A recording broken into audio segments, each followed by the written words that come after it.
नमस्कार. 20 मार्च 2026 आमच्या यात्राबाची यात्रा उत्सव आज आहे. आखाडा 21/2026 रोजी दुपारी 4 वाजता ते संध्याकाळी 11 वाजेपर्यंत कुशलता जंगी आखाडा या ठिकाणी अशा भव्यदिव्य अशा ढाली आमच्या लांडे कुटुंबाकडून या ठिकाणी आखाड्यासाठी दरवर्षी असतात. याही वर्षी जवळजवळ 60 ते 70 ढाली या आमच्याच असतात. गावकऱ्यांच्या बऱ्यापैकी ढाली असतात. या ठिकाणी खरं तर आमच्या सकाराम मारुती लांडे पैलवान यांच्या नावाने त्या ठिकाणी चांदीची गदा ही मोठी भव्यदिव्य अशी ढाल आहे. त्या ठिकाणी अनाजी भाऊ लांडे यांच्याही नावाने चांदीची गदा समानार्थ त्या ठिकाणी दिली जाते. त्या ठिकाणी खरं तर सीताराम पाटील लांडे यांच्याही नावाने चांदीची गदा अशा वेगवेगळ्या प्रकारच्या बक्षीस मोठे मोठे त्या ठिकाणी केवाडीच्या आखाड्यासाठी खरं तर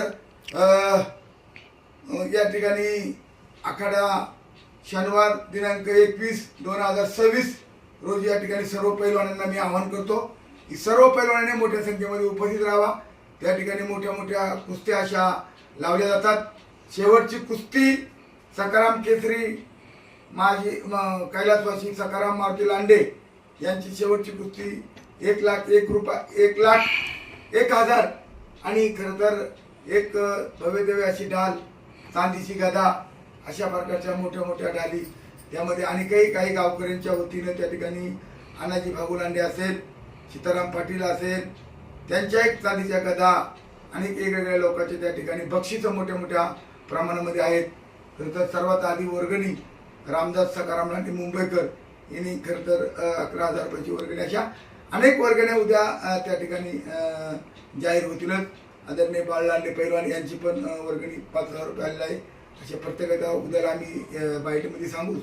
पण आता जंगी आखाडा आहे तरी सर्व पैलवानांना माझं आव्हान आहे सर्वांनी मोठ्या प्रमाणामध्ये यावं आणि या चांदीच्या ढाल्या असतील, चांदीच्या गद्दा असतील, मोठे मोठे इनाम असतील असं बक्षीस त्या ठिकाणी दिलं जाणार आहे. तरी सर्वांनी येत्या खरं तर 21 मार्च 2026 रोजी केवाडी गाव येथे खरं तर येऊन पैलवानांनी आपला विजयाचं बक्षीस मिळावं अशा प्रकारचा आव्हान मी या ठिकाणी सर्व महाराष्ट्रातील पैलवानांना करतो. महाराष्ट्र केसरी दरवर्षी येतात, यावर्षी येतील अशा प्रकारचं आव्हान मी सर्व पैलवानांना करतो. सर्वांनी या. मी आहे तुम्ही या, मी आहे तुम्ही या.